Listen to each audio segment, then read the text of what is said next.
Hey y'all, this is Dr. Tasha Rogers and I am back with another video. And today we are talking about cervicitis. Is your cervix infected? And I'm holding Zoe. If you know, you know. So anyway, is your cervix infected? Well, I don't know. Let's get to the bottom of it, sis. Let's talk about what a cervical infection actually means because it sounds scary as hell, right? But not so much. So let me just go through a little anatomy. Your cervix sits at the top of your vagina. If you've had a baby, you know they were checking your cervix. That's what they were trying to see, whether it was dilated, all the 9 yards. That's your cervix, okay? So your cervix is like the entryway into your womb, not like it is the entryway into your womb.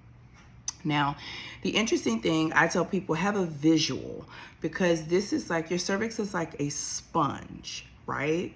And so it's like a donut sponge. And in that donut, the only thing that can flow through the middle of that donut is sperm. But sperm is not semen, let's be clear. Semen is urine, blood, pus, and sperm, right? So the only thing that your cervix will allow through it, like, you know, a ticket of admission, is sperm. The urine, the blood, and the pus are actually caught by your cervix, like the sponge is actually caught by it.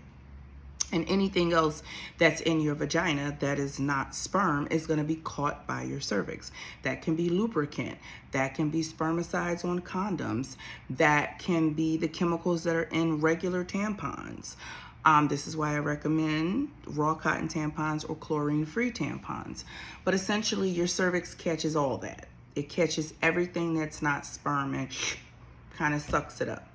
And once your sponge gets full and needs to be wrenched out, you develop one of two or two infections. It's either going to be ureaplasma or mycoplasma or both. Okay, so when your doctor's like, well, that's sexually transmitted. Well, technically it is, but it's not to say that that's the only way that you can get it, right? So the reality of the situation is the more unprotected sex you have, the more things that you introduce into your vagina that are not sperm, chemicals, lubricants, spermicides on condoms, then your sponge gets fuller and fuller and fuller. The more unhealthy your partner is, if he has medical problems, if he's on medications, if he's taking a bunch of crazy supplements, if he has a poor diet, if he's popping perks and sipping lean, if he's on the honey poppers, anything that is going to make the concentration of or more things included in his semen is going to increase the rate at which you'll develop a cervicitis. Okay. Now you say, well, it sounds like no matter what, I'm going to develop it if I'm having unprotected sex. Yeah, low key, no matter what. Like, not everybody, but let's say you're in a situation where you're having unprotected sex or you use a lot of lubricant. The reality is it's going to happen. So it's nothing to feel conflicted about. It's nothing to feel, sad or weird about or uncomfortable about. Sis, it was going to happen. So just relax. The treatment is super easy. Okay. So if that happens to be a situation, most gynecologists do not check for cervicitis. And so I'll tell you, there are no real signs or symptoms. A lot of people, once I treat you for it, people are like, I still think I have it. You didn't have any symptoms, sis. You had it because I told you had it. You didn't. Okay, so the reality is you really don't have any signs or symptoms, but I can tell. And how can I tell? So with vaginitis, the vaginal odor is more offensive. It's more like, ooh, she left her hole behind it. Ooh, child, like, ooh, where is the Febreze? But it's not like that with a cervical infection. Cervical infections, you notice an odor, you notice something, and a lot of people, that's how y'all get jacked up, because anytime you sense an odor in your mind is vaginitis, which is not true. And then you start asking to be treated for vaginitis, and you start doing it, taking things and using things. That's why I say stop self-diagnosing. Okay, when people come to me, well, I think I didn't ask you what you thought, no disrespect. Just tell me what you're suffering with. Tell me what your symptoms are. So when it comes to cervical infections, the smell is going to be more, and I'm trying to be descriptive of what I've heard over the years, but it's more of a musty smell. It's more of a just not fresh smell. Like, I just got out the shower. Like, why do I feel like why do I smell stale? Why do I smell like I've been outside all day? So one of my patients said, I don't know, it just smells like vagina. Like, no, vagina shouldn't just smell like that. But it just smells like musty, or like cat urine, or like just not fresh, just stale. That is generally when you have more of a cervical infection, okay? 2 pills 1 time, and that's the treatment. If you go to your doctor, and like I said, the 2 bugs are ureaplasma and mycoplasma. If you go to your gynecologist and say, check me for ureaplasma and mycoplasma, and it comes back, and then they try to give you like a 7-day, no, the treatment is not 7 days. It's 2 pills 1 time, and that's it. I'm not being a gatekeeper, y'all, but you got to understand, people are, and somebody been and opened up a damn salon suite treating cervicitis based on what I said in this video. So I will not give the medication, but it's 2 pills 1 time. Your doctor should know what that means. When I say 2 pills 1 time, it should click something in their brain. If it doesn't, it's kind of a red flag, because it's a kind of common medication in gynecology. Okay, so, you know, it's technically sexually transmitted, but it's really sexually associated, because I don't want anybody to think it's like an STD. And I don't want anybody to think, like I said, anything that's in your vagina that is not sperm, your cervix is going to catch up, your cervix drags it up, your cervix gets full, and bam, can you develop some problems behind it? Usually no pain. It's usually not really just associated with any discharge that you can see. If I look in there, sometimes I'll see a little bit of inflammation. Sometimes I'll see a little discharge on the cervix, but not even all the time. So it's usually not really associated with any symptoms. Sometimes you can have some, it can cause some funniness in your period. Like maybe you're bleeding a little bit heavier, or maybe like you're spotting for a day or 2 before, then you start the period.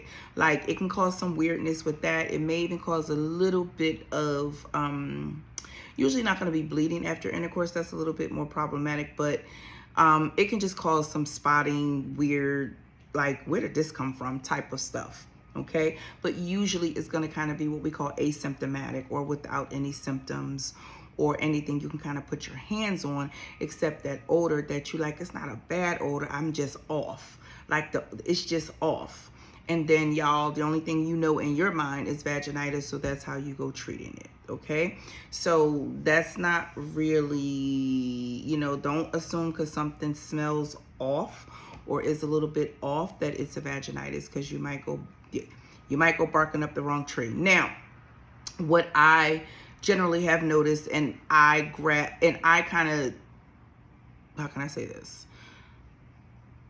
I practice this way in my practice, to say that I feel like if you have a vaginitis and a cervicitis, or a cervicitis, and you don't treat one or the other. So if you got a vaginitis and you don't treat the cervicitis, they're going to kind of play off of each other and keep bouncing back and forth. So normally, it's not that I treat both of them all the time, because I don't. But if I do, if a patient says, well, I usually will get a vaginitis, or I have vaginitis every month, and I notice that you have a cervicitis, then I'll treat both. But just understand, I think they kind of like run together sometimes. And I feel like if you don't treat one, if you treat one and don't treat the other, then they're just going to kind of keep bouncing back and forth. Okay, so the bottom line is, you can have a cervical infection. It does not necessarily have to be sexually transmitted. It's something that can happen. Don't feel bad about it. Don't feel judged. Don't feel dirty about it. Just get it treated. 2 pills 1 time, and you're good to go. The two infectious agents are ureaplasma and mycoplasma. You can ask your gynecologist to test you for that. It's just a swab. It is not a blood test. It is just a swab. They stick the little Q-tip in your cervix, swab around, and send it to the lab, okay? That'll let you know if you have it. Now, it is medicine and not magic. I will prescribe it on Thursday, Monday, somebody be like, I still got it. First of all, you didn't know you had it in the first place, so relax. Second of all, it's medicine, not magic. You didn't get it. Lickety split, it's not going to go away. Lickety split. And stop going to be retested for this. If it's been treated, you feel like your odor is resolved, you no longer have the odor, girl, leave it alone. Leave it alone. Don't obsess about this cervical infection. Well, can I come and get retested? You can come and do whatever you want, but I'm not going to keep treating you and treating you and treating you when it probably just hasn't resolved yet. Okay? So I don't want you guys to get so super crazy I don't want you guys to get so super crazy, like obsessive about these cervical infections, but they're there. Stop thinking everything is vaginitis, because it's not. It's easy to treat a cervical infection, but you really have to have a level of curiosity, a level of suspicion for it. And like I said, now you guys know what to go to your doctor and ask for. Now you know what the offending agents are. If you're using regular tampons, please don't. Can you please use chlorine-free tampons or raw cotton tampons? If you use condoms, like I said, I'm not getting paid for this company. They barely even acknowledge. But anyway, it is B Condoms. The company is B Condoms. The lubricant on the condom will not cause a vaginitis. And, you know, I do believe that it is perfectly safe for you to use B condoms. Also chlorine-free, like I said, tampons.